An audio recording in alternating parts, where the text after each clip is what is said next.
You did it. You weren't sure if your child would ever sleep in their crib or stay in their bed all night, but you finally got your little one on a rockin' sleep schedule. You've taken your victory lap, hello to your favorite glass of wine, and then your child gets RSV, COVID, the flu, or just some nasty cold. Now what? In today's episode, I'm going to share 4 tips for navigating sleep when your child gets sick and for getting sleep back on track quickly once they are healthy again. Hi, I'm Allison Egidi, a pediatric sleep and wellness coach and a mom of 2. I love to help parents find solutions. This is How Long Till Bedtime.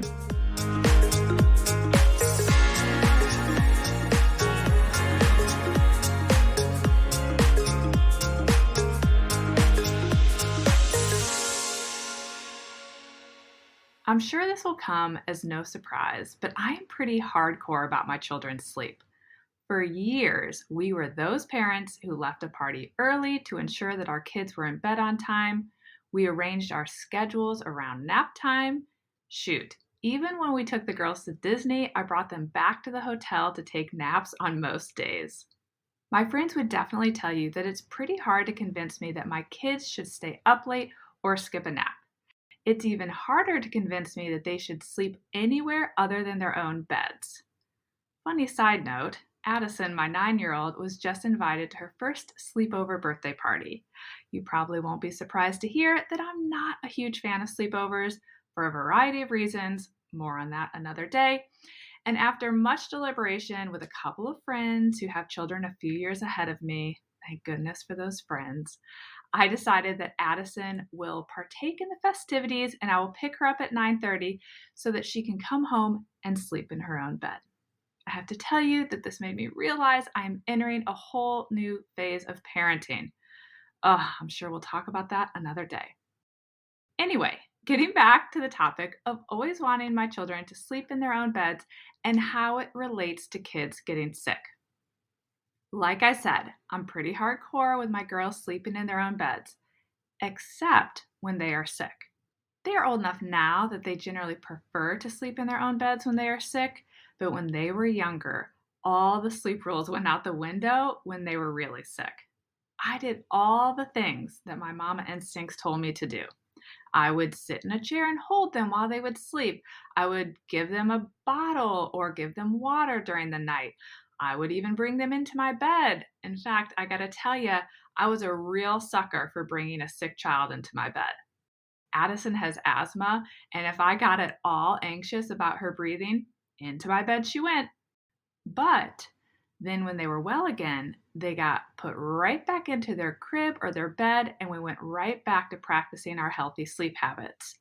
And it really wasn't a problem. So how did I make that work? I'm going to share 4 tips for supporting your child's sleep through illness. 1.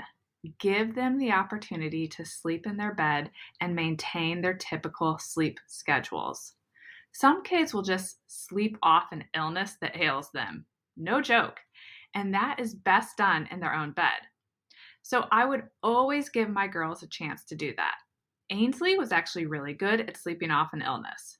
Addison, on the other hand, was the child that would be just miserable when she was sick, and it would mess up her sleep, so she needed more support. With both girls, however, I always tried to stick to our normal sleep habits, even when they were sick. So I would do their bedtime routine, put them to bed, and I would at least see how that would go. That being said, if I was worried about leaving them alone, I would always listen to my gut. Number 2. Walk up the ladder of extra support. So if your child is sick and your goal is to keep them in their bed, I want you to then walk up the ladder of support rather than jumping right into the highest levels of support, like nursing to sleep or bringing them into your bed if things start to go a little sideways. So I would start with rubbing their back. So if they were having a hard time falling asleep at bedtime, I might rub their back for a little bit. Or if they woke up during the night and were crying, I might go in and see, could I just rub their back and help them get back to sleep? If that didn't work, I would pick them up and rock them in the chair in their room. I would try not to leave the room if I could. And maybe I would be giving them Motrin or Tylenol, and then I would plan to hold them for 15 to 20 minutes while it would kick in so I could have their fever down before I would try to put them back down. There were times where I would decide to give them a bottle or let them drink water, particularly if they had that fever and I was worried about dehydration. Ideally, I would then try to put them back in their crib or their bed awake, but if that didn't work, I might have decided to rock them to sleep and then I would try to put them back in bed.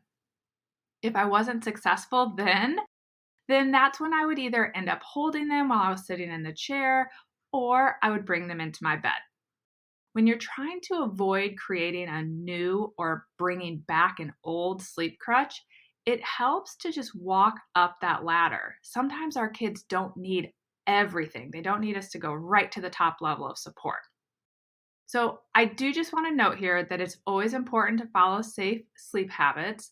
And I encourage everyone to follow the safe sleep practices recommended by the American Academy of Pediatrics. And so that's something to keep in mind if you're thinking about bringing your child into your bed. My third tip is to get sleep back on track as soon as your child's health improves.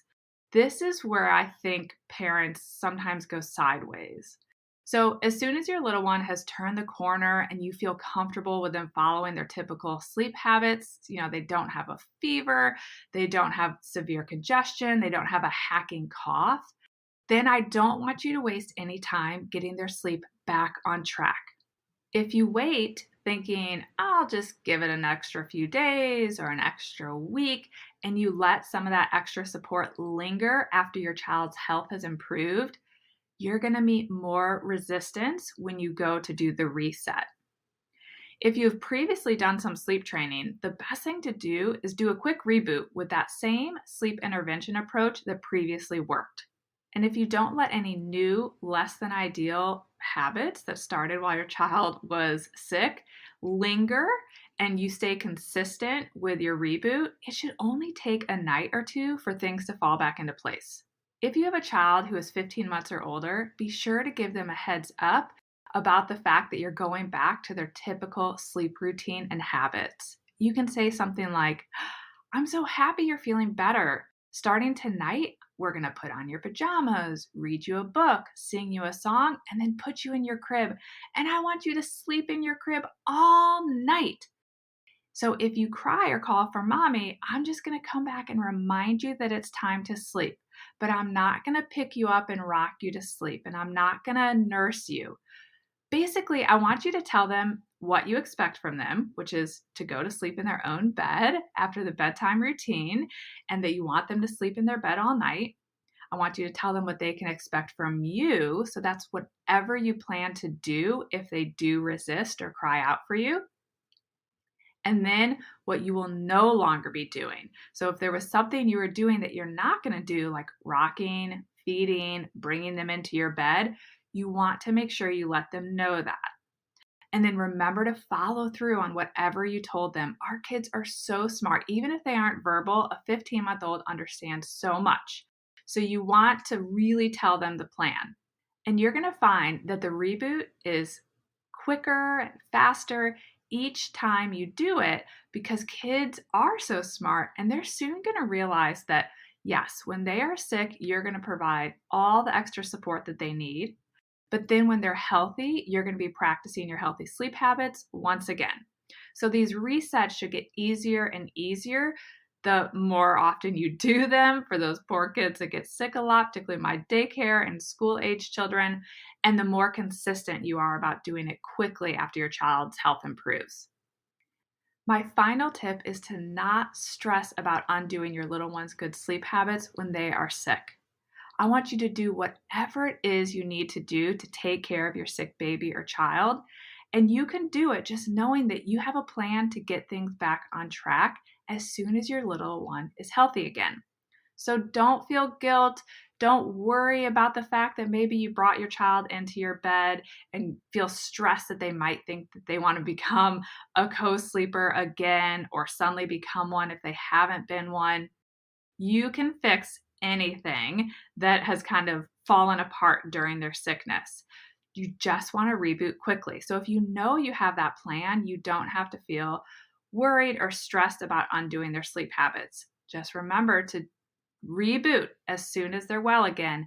And the more you do it, the faster those reboots will be. As always, thanks for joining me.